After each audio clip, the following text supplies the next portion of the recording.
नमस्कार दोस्तों, जय जोहार। मैं कौशल तिवारी और भिनिया संझा में आपका स्वागत है। महादेव सट्टा ऐप को लेकर विष्णुदेव साय की सरकार क्या जनता से जो वादे किए थे, मोदी ने जो गारंटी दी थी, क्या उससे इतर काम हो रहा है? क्या इस मामले में लिप्त अपराधियों को बचाया जा रहा है? केवल छोटी मछलियों को ही पकड़ा जा रहा है?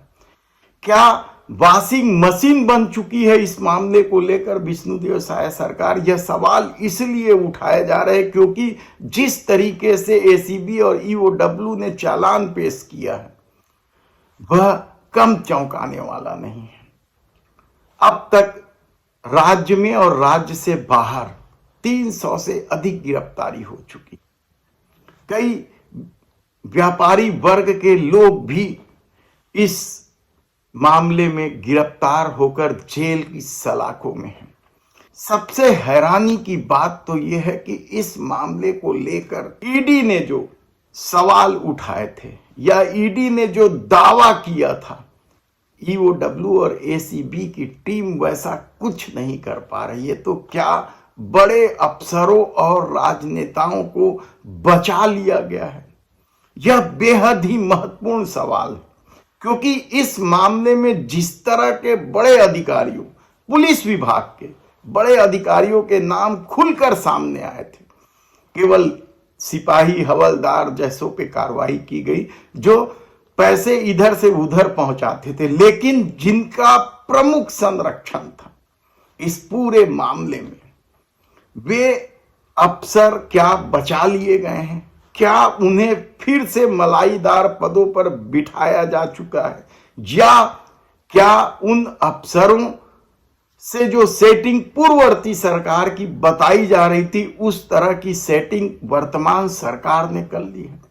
प्रदेश के गृह मंत्री विजय शर्मा असम दौरे को लेकर सवालों के घेरे में हैं। इस पर हम फिर कभी विस्तार से बताएंगे कि असम दौरे का पूरा खेल क्या है, लेकिन उससे पहले हम बता देते हैं कि महादेव सट्टा ऐप में जिस तरीके से पूर्व मुख्यमंत्री के बंगले को भी निशाने पर लिया गया था, वर्मा बघेल कई तरह के दावे किए गए थे और पूरे विधानसभा चुनाव के दौरान भारतीय जनता पार्टी इस मामले को जोर शोर से उठाती रही है, लेकिन सरकार बने 7-8 माह हो गए हैं, अभी तक कोई भी बड़े अधिकारी घेरे में नहीं आए और न ही राजनेता ही घेरे में आए हैं। यानी क्या सेटिंग हो चुकी है? क्या जिस तरीके से आरोप लगे थे पूर्ववर्ती सरकार को करोड़ों रुपए मिलने के, क्या वर्तमान सरकार में बैठे कुछ लोगों को यह राशि मिल रही है इसलिए वे खामोश हैं? हालांकि दावा तो इस बात का किया गया था कि महादेव सट्टा ऐप पर प्रतिबंध लगा दिया गया, लेकिन सट्टा अभी भी चल रहा है। अभी भी पुलिस कार्रवाई कर रही है, एसीबी भी छापेमारी की कार्रवाई कर रही है, लेकिन इन सारे मामले से क्यों अफसरों को बचा लिया गया है? कई अफसर थे, रायपुर में भी पदस्थ अफसरों के नाम थे, तो दुर्ग में भी पदस्थ अफसरों के नाम थे, और ये सारे अफसर आईपीएस हैं। कहा तो यहां तक जा रहा है कि यदि कोयला घोटाला, शराब घोटाला और महादेव सट्टा ऐप को लेकर ईडी की कार्रवाई को देखा जाए तो उसने केवल आईएएस पर ही कार्रवाई की है। आईपीएस लॉबी को पूरी तरीके से छोड़ दिया गया, जबकि नाम कई बड़े बड़े थे जिनसे पूछताछ के लिए बुलाया गया था। उसमें दीपांशु काबरा जैसे अधिकारी भी थे, तो भोजराज पटेल और पारुल माथुर जैसे आईपीएस लोगों के भी नाम थे। लेकिन जब चालान पेश किया महादेव सट्टा ऐप को लेकर एसीबी और ईओडब्ल्यू ने, तो हैरान कर देने वाली बात यह थी कि ईडी ने जिन अफसरों पर संदेह व्यक्त किया था, उन अफसरों पर भी ना तो किसी तरह की पूछताछ हुई, ना किसी तरह की कार्रवाई हुई है।